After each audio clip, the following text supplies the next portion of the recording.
Next year, there'll be a general election. Next year, there will be local elections. Now, as Rowena explained, we've got 3 candidates to stand in the borough of Bromley and Lewisham, the constituency of Bromley and Lewisham. This is a fantastic step forward for us. It's my responsibility to find as many candidates as I can to stand during the general election. And I intend,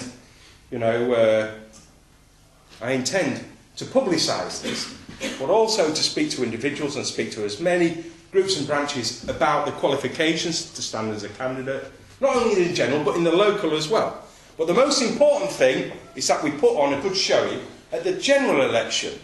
Yes, the local elections are important, but we have the potential to influence the outcome of the general election. They've written about it already in the papers. We, hopefully, are going to stand in most of the London boroughs or the London constituencies which have Labour MPs elected at this moment in time. We will take votes from them. We want to see them done to death. And the reason why we want to see them done to death is because they're traitors. They're traitors to the white working class people of this country. Their sole reason for their sole reason for fighting was on supposedly the behalf of the white working class. Now we all know they've turned their back on us. They've turned our back on us. We can't expect any sympathy from the Tories when they come in as government. We cannot expect any sympathy.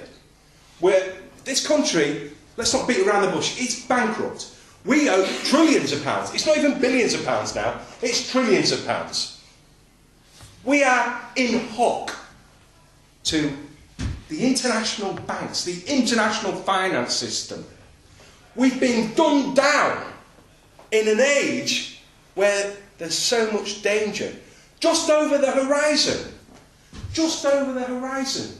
Our whole security, our whole safety, our view of the future is becoming fragile. And it's becoming fragile because we haven't got the money and we haven't got the guts and we haven't got a homogeneous society which sings from the same hymn sheet, which believe in the same things, which includes religion, which includes a standard belief in history and values and morals.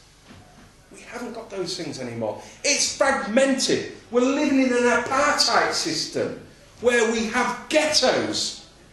In London, it's even more pronounced. All across London, the Bengali community, the Bangladeshi community, the Polish community, all these different communities, all asking for money, all asking for resources, all fighting against each other.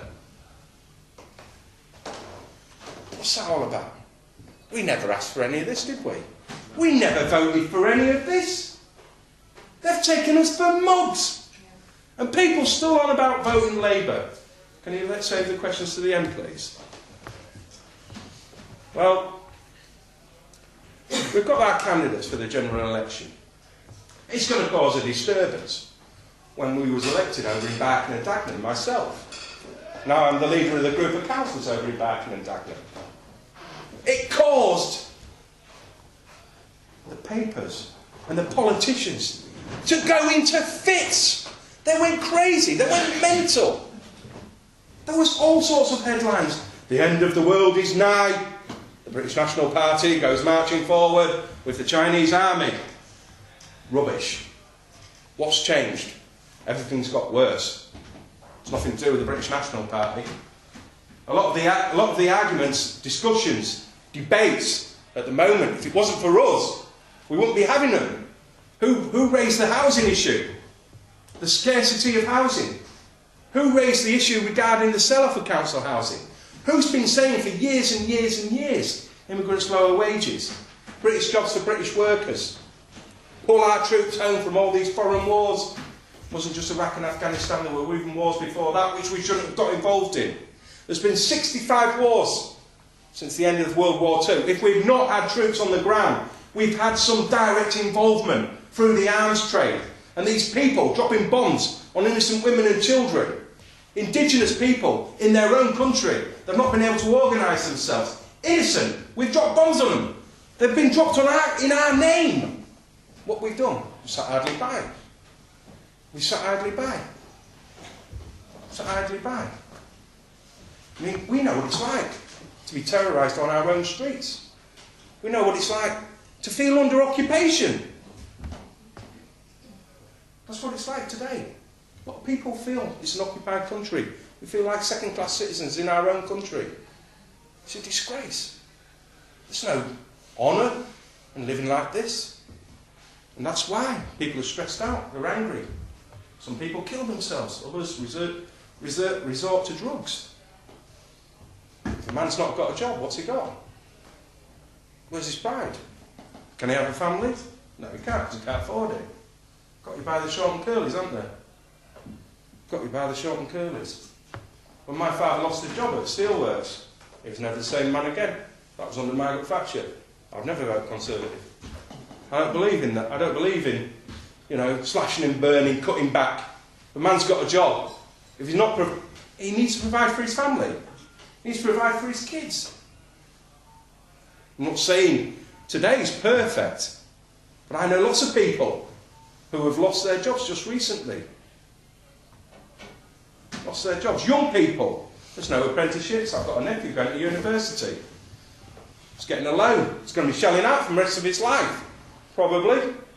Interest rates low at the moment, but how long is that going to last? Will he ever be able to afford a house? What's house prices now? 100, 100,000, 200,000, 300,000? 3-bedroom house, 2-bedroom house? Mansion place away in the country, it's going to cost you £500,000. Who's got that sort of money?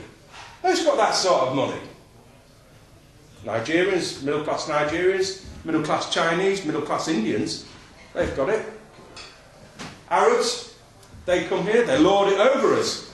Live in Mayfair, Marylebone, all these places, drive around in nice cars. Look down their noses at you as you go to work in your work clothes. It's not right, is it? This is our country at the end of the day. We should be respected, not just by those people, but by our government and the establishment. Now, I've been a councillor for 3.5 years. My house has never been attacked, my car's never been damaged. Well, it has been damaged a couple of times, I'll tell a lie. But it might have been because I was towing a massive Ace trailer saying, vote BNP, and I might have found myself in Canning Town and Stepney Green. Otherwise, nothing really happens. I have a few phone calls every now and again. I had an interesting one tonight. Guy claiming to be from the Morning Star newspaper. I said, you're having a laugh, mate, aren't you? I don't know if anybody knows the Morning Star newspaper company. Could have a more left-wing, newspaper, like all newspapers at the moment, going under. They're losing readership. They can't, because they can't connect with people on the street. People read it, that's a comic, throw it aside. Price of a newspaper is going down and down. It'll soon be 5p again, like the Dandy Orbino. Won't it? Like the Dandy Orbino. You might even get enough money left over to get yourself a sherbet dip at the same time. But seriously, where are we going to go?